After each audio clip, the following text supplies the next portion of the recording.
This is the Final Word World Cup Daily, Day 9. New Zealand playing Bangladesh in Chennai.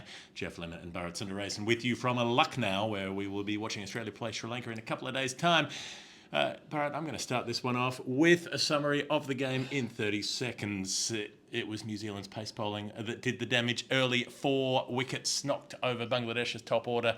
Mushfiqur Rahim and Shakib Al-Hassan, the old firm, came together, put on a partnership of nearly 100, got them up to 245 with a bit of help from Mahmudullah at the end. And then New Zealand, Kane Williamson, don't call it a comeback. It was a comeback. He came back, he made 70-odd, retired hurt in the end because he had a sore thumb, but his knee was okay.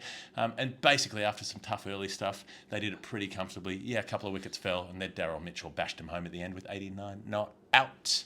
New Zealand 3-3. Where do we start with this one? Do we start with Kane Williamson? Do we start with maybe it just felt like such a Bangladesh-New Zealand game. Yeah. It was exactly the way that you would expect a Bangladesh-New Zealand game to play out. Mid-range target, slightly tricky chase for a while, and in the end, the Black Caps get it done.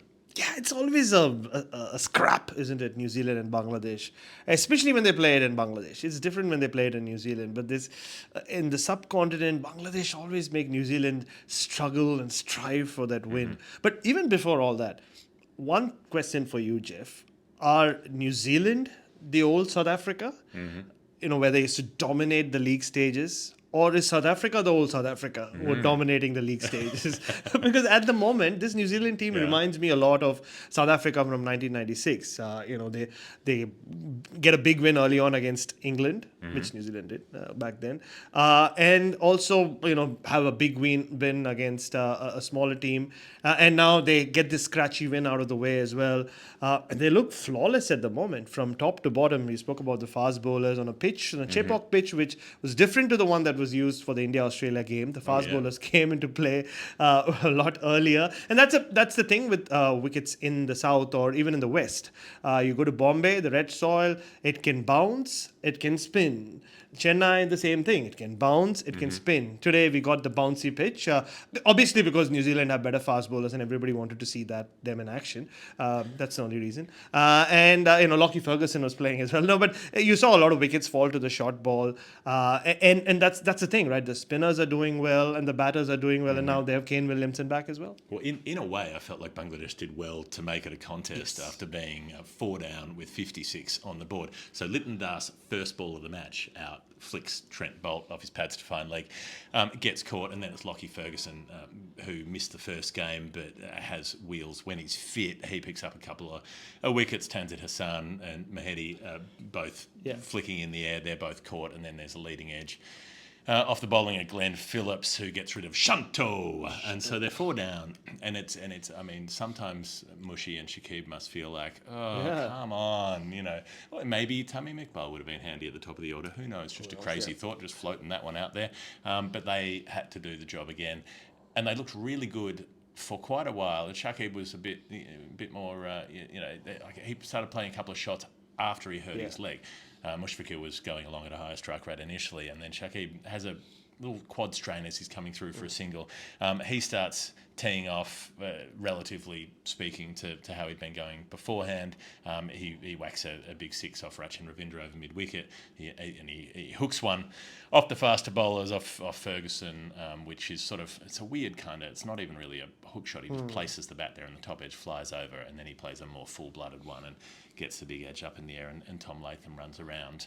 But during that partnership, it was all on them again, and Mushfiqur Rahim looked really, really good until he got one that just crawled along the floor from Matt Henry, barely got up, and he was trying to pull the ball, and in the end it hit halfway up off stump, and you feel pretty sorry for a player in those conditions.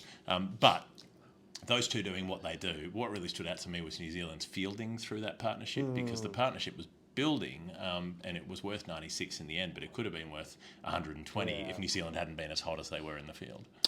Yeah, and they've been the best fielding team as well. I spoke about their batting and their bowling. But yeah, what do you say about Shakib and Mushfiqur, right? Rahul Dravid said before the India-Australia game that he doesn't remember the time he used to play. He's forgotten the fact that he was a player. And he was playing. He was captain back in 2007, and Shakib and Mushfiq, I wouldn't even say made their debuts. They were already around, had been around for a while. but they kind of played a big role in knocking India out and changed world cricket forever, at least one day cricket forever, or World Cup cricket forever. And here they are still doing what they've always done. They're like the old, uncles who just walk in and fix issues in your house, don't they? The classic subcontinental uncles. And Shakib is finally... They know how to rewire the fuse box. Yeah, pretty much. When it starts fritzing out. And they just walk in and fix things for you. And Shakib's finally started looking his age as well. Like, every time the camera zoomed onto him, because he was sweating so much as well, humid conditions in Chennai, he finally looked like an aging veteran. He generally hasn't changed much the way he looks. But yeah, it was a really good partnership. Classic Mushfiq Shakib took turns as to when to attack and when to defend. And you're right. I mean, at that point when they had the partnership just was about to break free, I felt as well that Bangladesh should get to around 275, and that could, who knows, not been a match-winning target, but it would have put more pressure on this New Zealand side. But it wasn't to be, and New Zealand pulled things back nicely. Well, that's almost exactly what happened in 2019, isn't it? Didn't Bangladesh make... I didn't look this up beforehand, but I think it was about 272, something like that, and New Zealand chased it maybe 8 wickets down and struggled to get home in the end. It was an easier chase this time around because they managed to keep the squeeze on. Trent Bolt's perfect knuckle ball, the one that got Hridoy to chip to cover, misreading it in the air, that was beautiful. Mustafizur was another player to fall to the short ball, so hooking at Matt Henry, a lot of players got out to that. Mahmudullah towards the end did a good job, 41 not, and took them through at 9 down and made sure they at least batted out their overs, and he bashed a 6 off Darryl Mitchell down the ground because Williamson had gambled in leaving one of his extra bowler allocations to the end, hoping that he'd get the last wicket. It didn't happen. Mitchell had to bowl the last one. Phillips had bowled a couple. Rach and Ravindra had done a decent job from his 7 overs wicketless, but got through them okay. But, I mean, a couple of crazy numbers that stood out. Over 60% of the innings dot balls for Bangladesh. They just didn't rotate strike well enough, and had they done that, you can imagine up an extra 30 or 40 runs and what that might have meant for the total. Ferguson 3 for 49 with the most wickets, and Santner 10 overs 1 for 31 at the ground where he plays with CSK. So did a great job. Henry 2 for 58, Bolt 2 for 45. Can I correct you there? Where he warms the bench for CSK. Sorry. A lot of people... Where he trains for CSK. I know, there you go. Like a lot of Chennai fans I saw on social media said, finally we'll get to see our Chennai Super Kings player play on his home ground, but not wearing yellow. But yeah, and he showed what MS Dhoni has been missing out on playing him. And he's had a terrific tournament as well. And Rachin Ravindra, right? He just keeps impressing with bat and ball. The control he showed as well. And the 60% dot balls, that's been an issue for Bangladesh in white ball cricket, right? They just can't do it. They either, been the case. Yeah, it's either like someone like Liton Das who goes off and plays a blazing innings, or it's someone like this, and they just don't rotate strike enough. Yeah, it's none or it's 4, and that's been the case forever. And bad fielding has been another part of the story for a really long time, and that came to the fore in the chase as well. So, but the early bit was good. The early bit was interesting. So Ravindra goes up to open. They drop Will Young as we expected. There's always, imagine if you're a player, I don't know what would be worse. What do you think? If you're a player who gets left out for someone else, is it better if they fail? Or like, do you feel more annoyed if you get dropped for someone who then makes 10 and gets out? Do you feel like, oh, come on, like I could have done better than that? Or do you feel more annoyed if they go out and blaze 100? Or are you just a selfless team player who says, I am grateful for the good performances of my teammates? I'm sure that's what New Zealand would be inculcating. But it's New Zealand. Yeah. Everybody plays for the team. Yeah, everybody has to be nice. Look at us. We're so nice. Oh, it's okay. Drop me. Yeah, drop me. It's fine. Whatever's for the best. Whatever's for the group. Please, good. Yeah. So Bangladesh started off interestingly. They got the 2 left armers, Mustafizur and Sharaful, and they had them both bowl outside off stump with a couple of slips in, quite wide, and said, okay, chase us if you want to. And Conway and Ravindra said, no, we're not going to do it. It was very test matchy. They just left the ball alone for the first 3 overs. Before, and then Ravindra gets out to Mustafizur, really nice delivery that just stands up a bit off the seam. He's just trying to nudge it off the back foot, and he edges that one through. So his first failure of the campaign. And I don't know, like just for a little bit, I thought, well, okay, this is going to be an innings where they do turn the screws. Yeah. And they did. New Zealand only scored 28 off the first 9 overs. And Williamson gets a couple of boundaries off the 10th, but it's still 1 for 37 off the power play, which is not a blazing start. But you felt like Conway and Williamson just had it in control. They were like, we're going to absorb, we're going to wait it out, and we'll start scoring once we get through this early period. Yeah, and Kane Williamson was 2 of 19 at one point, wasn't he? Yeah, And, 2 of 19. Yeah, and it looked like his innings was going nowhere. But just the first ball he faced as well, right? I mean, yes, he played a couple of warm-up games in the lead up to this World Cup, but first international game in 6 months, just that classic Kane Williamson defensive shot where the ball always lands there and never there. And you know he was away. And look, he had the opportunity because they were chasing 246 to take his time a little bit. And Ravindra did get a couple of boundaries early on as well. So I think with Devon Conway, he has those gears, right? He's such a masterful builder of innings across all formats. We've seen it in Test cricket. We've seen it in T20 cricket. Chennai Super Kings. You speak about Mitchell Santner. He's just made hay on that Chepauk wicket for CSK, and that's what he did. He built his innings beautifully. Allowed Kane Williamson to just settle in, get his eye in. But the Kane Williamson innings was funny for me as well. Yes, it's about the runs. But we were all on injury watch, right? Every time he ran a single, hey, is his leg fine? Is his leg fine? Oh, Yeah. it's fine, it's fine. In the field as well. Every Yeah. time he chased after a ball, you'd be looking for the stop. It was more when he had to turn back. He'd like run the first one and then look to turn for two, and he'd be quite ginger then, worrying about the knee. But we were worried it would collapse under him. It didn't. He just looked like Kane Williamson. Yeah. Absorbed some good bowling. Punished anything where there was width, particularly. He'd pick off the odd boundary here and there. He hit 1-6, didn't he, off Shakib? But he gets dropped as well at mid wicket. So Taskin Ahmed, Williamson's on 27, shells the catch off Shakib, who's bowling despite being hampered by this sore leg that he's got. I assume he probably had an injection or something to get through some of his bowling spell, because he has gone for scans on that muscle strain. And then Shakib, his next over gets Conway out LBW. So okay, well maybe if the Williamson catch is taken, he gets one of the two, but you still feel like Williamson earlier is more important at that stage. And then Williamson could have been run out about 3 different times and wasn't. Throws missed. There was one particularly that was an easy one that just had to lob back to the bowler, and the throw went wide. And eventually, a pinged in throw from Shanto hits him on the thumb as he's coming through for the run, and he retires hurt a couple of, the next over. Because you've got a busted thumb as well. So he's 78 from 107 balls when he says, you know what, we're close enough. We probably don't need me out here anymore, and this hurts a lot. Yeah, and that was it. Like, we were on injury watch, like in terms of what was happening with his legs, but it was that throw, rogue throw, came through, hit his thumb, and I thought at that point he might walk off then and there. Like he might not continue. He was in a lot of pain, and it's the thumb which is exposed, right? It's just the cloth, because it's the top and the thumb is covered, or behind the bat. But at that point I thought he'll walk off, but he continued on. Then Darryl Mitchell just walks in, and like we say about a lot of these New Zealand cricketers, he did look a little iffy to start with. A little iffy. He could have been caught first ball. Yeah. This one, it's stiff to put down as a drop catch, I suppose. But he comes in, the ball after Conway's been given out LBW, and the review has failed. And he tries to hit a 6 first ball. Well, succeeds in hitting a 6 first ball, but Mahmudullah down the ground at long off falls over backwards, trying to take the catch. And so Mitchell gets 6. But had they held on to that one, then maybe Bangladesh would have been able to turn the screws. So I think it's an innings of lost opportunities for Bangladesh, but New Zealand made the most of their reprieves, and Mitchell from that point on was pretty much flawless. Yeah, it's funny. Last 3 or 4 days, we've seen a few of those catches not being taken. We saw Bolt take one the other day, if I'm not mistaken, but we saw the Australians struggle with it yesterday, and here as well. Mahmudullah looked to have it in control. He's a pretty tall man as well.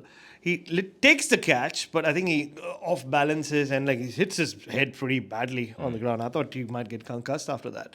But yeah, you're right. And there were a couple of balls where he just chipped it in the air. Darryl Mitchell just fell safely for his sake. But then he just powers on, doesn't he? He does what Darryl Mitchell does. He just takes down the Bangladeshi bowling, even after Kane Williamson goes off. Well, he's just got such power. The way he whacks those straight drives down the ground, plays the pull shots. So 89 not out in the end. Well faster than a runner ball, and gets them there comfortably with a little bit of help from Phillips after Kane Williamson retires. So that's the match. Let's go to the Final Word Hall of Fame. The Hall of Fame, where we pick our most final word moments of the day. It's brought to you by Westfield London particularly. You can play more and pay less with the Westfield London Extra Pass. This is if you're in the UK. If you're not, tune out for the next 30 seconds. You can win a £1,000 gift card just for signing up. You could go to the UK and you should travel if you wanted to.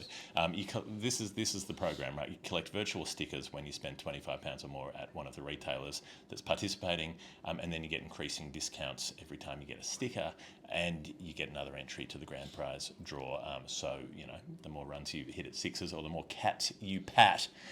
At the Java Whiskers Cafe, they have a cat cafe in Westfield now. I've just learned this yesterday. You can get more chances to win. So, Google Westfield London. You'll figure it out. Follow the prompts to sign up for the Extra Pass program if you want to get involved with that. Let's get involved with some Hall of Fame. Some things that I enjoyed. I liked, there was a really good Ferguson over where he bowls 5 dot balls. He's bowling fast, he's bowling fierce, and then the last ball of the over, Mushfiqur just leans back and uppercuts him for 6 and says, I thought you were going to have a maiden over, did you? God, he still times the cut shot so beautifully, Mushfiqur Rahim. Like, he's been doing it for years. And since 2007, as we found out, 2005, I think, when he makes his debut. But you're right, he has got that ability to... he also uses his height, or lack thereof, in a way, to get under the ball. And without having to get under the ball, he's always under the ball. When someone as quick as Lockie Ferguson. He can walk under your hotel room. Literally. But he uses his hands really well. So, I don't think... At times when I see Mushfiqur Rahim, I almost feel like if he had played for... I know it's one of those things. Like if he had played for another country, maybe we would have seen a lot more of him. He's got the arsenal, right? He can play the big shots. He can rotate the strike, but maybe we're seeing the last bits of Mushfiq and Shakib, and we should just enjoy what we have. Sure. I liked Phillips at the point where he realised that Darryl Mitchell couldn't get 100 once the runs they needed it was going to be too difficult. Suddenly he starts playing all these slog sweeps and bashing the ball around. Also, so Darryl Mitchell generally at any other game is the sweatiest man alive. He's got that kind of PE teacher energy where he's got the hairy beard and he drips sweat all the time. But in Chennai, everybody else was Darryl Mitchell sweaty. Suddenly, Darryl Mitchell was not on his own anymore as an exemplar of perspiration. Everybody else was equally drenched. My God, that was the wettest cricket match I've ever seen. It was. So, I know we were there the other night, but when you're calling it from the grandstand, it doesn't stand out as much as when you're seeing all the big close-ups on the TV screen and there are torrential waterfalls. Did you have a final word, Hall of Fame? It has to do with Darryl Mitchell. I think this is before he walked out to bat, and the camera kept zooming into him, and I don't know whether he knew he was on camera or not, and they're just singing his praises about how dangerous he is, how he's just transformed himself, he's a power hitter, and then he just starts yawning, and it's one of those massive yawns where like you can see right through it, like into the insides of his even just when someone yawns, even just talking about yawning made me want to and like I think everybody was yawning like while watching it on TV. I'm surprised the commentators didn't start yawning. A Mexican yawn. It goes was all the way around the stadium. Maybe it was, but it was a massive yawn, and I don't know, just the timing of the yawn stood out for me. There you go. Okay, and the last bit I've got is, so I take this back to 2015. I don't know if you're familiar with the seminal work of LL Cool J in the early 90s. Mama Said Knock You Out, particularly. 2015 is when Bangladesh knocked out England out of the World Cup thanks to a century from Mahmudullah, and so my anthem for that tournament was Mahmudullah Said Knock You Out, specifically about England. And then, tonight there he was almost knocking himself out. The anthem keeps coming back and keeps repeating the fine work of LL Cool J. Long before he was the wacky chef in Deep Blue Sea with his sidekick, the Parrot, he was in the boxing ring saying, "Don't call it a comeback. I've been here for years." And I thought that could have been Kane Williamson's little mantra that he was muttering to himself as he came in and peeled off a yet another match-winning innings for New Zealand, despite having been out with that knee injury. I think that takes us to the end of the Hall of Fame. What have we got? So we've got the injuries to Williamson and to Shakib, which both could be massive. Williamson said the knee is good, but the thumb, he said, quote, is fat and colourful, which is in a way how I would like to be described in my later years. Yeah, later years. You're fit now. Yeah, sitting in a lawn chair at the front of my house telling people, passers-by, what I think of them. Fat and colourful sounds like a fun life, but not so good for the thumb. Hopefully that's okay. New Zealand are top of the table with 3 wins. South Africa, India, Pakistan all unbeaten with 2 wins at the moment. England and Bangladesh 1 apiece. And then Sri Lanka, the Dutch, Australia and Afghanistan down at the bottom yet to score. So that's where the tournament sits. Tomorrow it's India, Pakistan. The big one, as they keep telling Granddaddy, us. granddaddy of them all. Let's see how many The seats. great granddaddy of them all. The great granddaddy of them all. Wow. Which is weird because it hasn't happened yet. Like It hasn't yet. That's some kind of Benjamin Button shit. On that, where I was watching the game, I think I got the Hindi Star Sports feed. Yep. And every 15 minutes or so, they showed Shubman Gill checking out the pitch. The same clip. Okay. On repeat. Oh. And if you did not know, have you mentioned this already? India and Pakistan are playing tomorrow. Oh yeah, wow, okay. I liked that they had ads running saying India and Pakistan are playing, which had a montage of Pakistani bowlers bowling and then Indian batters smashing boundaries, and then they also had an ad for India Bangladesh, which had India bowlers bowling and Bangladesh batters being clean. It's not subtle. It's not subtle around here, but well, what are you going to do?